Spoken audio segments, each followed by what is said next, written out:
Hello everyone, এখন থেকে ব্লগটা আরম্ভ করছি। এখন রান্না বসাবো, সেই কারণে চাল নিয়ে নেব। তো তোমরা ব্লগটা দেখতে থাকো।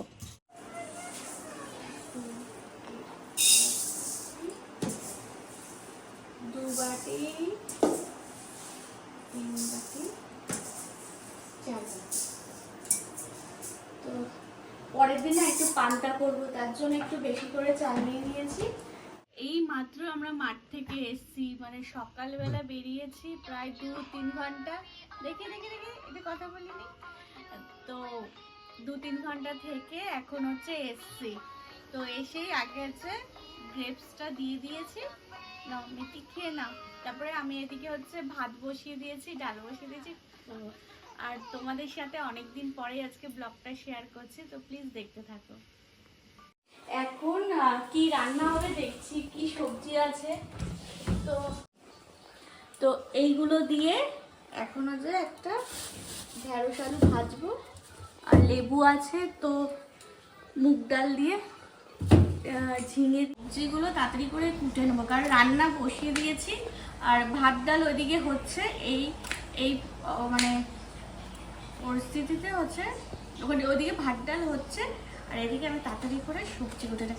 আজকে বেশি রান্না হয় ডাল আর বেগুন ভাজা, তার সাথে ঢেঁড়স আলু ভাজা, আর ব্যাস একটুখানি ঢেঁড়স আলু। ঢেঁড়সটা কুটে নিচ্ছি। এখন সবজিতে ভালো করে নুন হলুদ মাখিয়ে নেবো, কারণ নুন হলুদটা মাখানো থাকলে সবজিটা কিন্তু তাড়াতাড়ি করে রান্না হয়।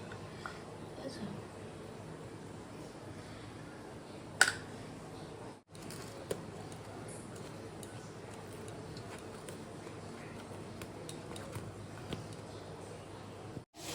আর আজকে ডালটা হচ্ছে ঝিঙে দিয়ে ডাল হচ্ছে।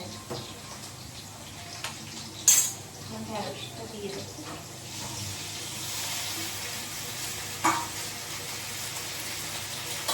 রান্নাটা করতে আমার খুব ভালোই লাগে, এখন আগে লাগছে না, এখন ভালো লাগে।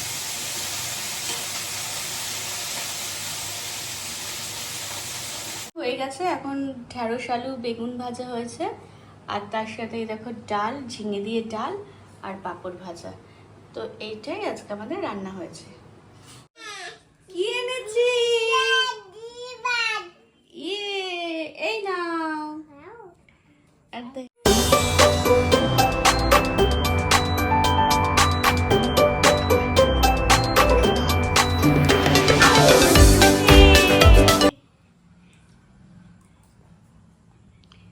কি টেস্টি হয়েছে, হ্যাঁ? এখন দেখো ম্যাগি, ম্যাগি দুজনে খাচ্ছে, ম্যাগি খুব ভালোবাসে। আজকে মাঠে গেছিলাম, দুটো বাচ্চা ম্যাগি খাচ্ছিল, তো মিঠি তাকিয়েছিল, এখন এর জন্য করে দিয়েছি। কি হলো, ভালো লাগছে? হ্যাঁ,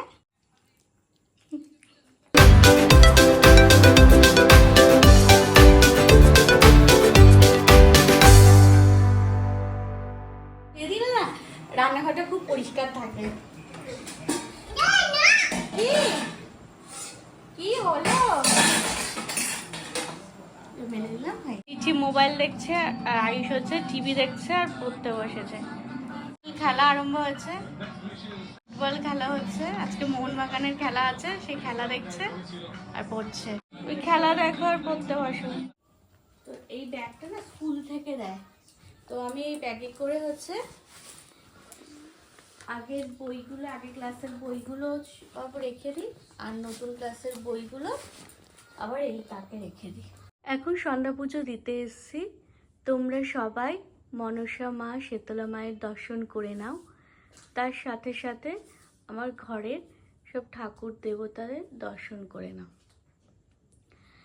এই দেখো সব ঠাকুর দেবতাদের এখন পুজো দিয়ে দিয়েছি, পুজো দেওয়া হয়ে গেছে। আমরা ঠাকুর ঘরে এসে সবাই কিন্তু অনেকক্ষণ বসেছিলাম, আর খুব ভালো লাগে মায়েদের সামনে এসে বসলে না, মন থেকে না সব দুঃখ কষ্ট দূর হয়ে যায়। আর অনেকে তো অনেক হিংসা করে, তারপরে কুনজর দেয়, তো সেইগুলো ঠাকুরের সামনে এসে বসলে কিন্তু অনেক ভালো থাকে, মানে সেগুলো দূর হয়। তো তোমরা একটু সবাই ভালো করে ভক্তি ভরে ঠাকুরের দর্শন করো।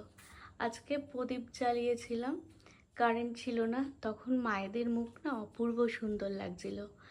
মানে এত অপূর্ব সুন্দর লাগে প্রদীপের আলোতে মায়েদের মুখ, মানে আমি প্রথম দেখলাম আজকে পুজো দিতে।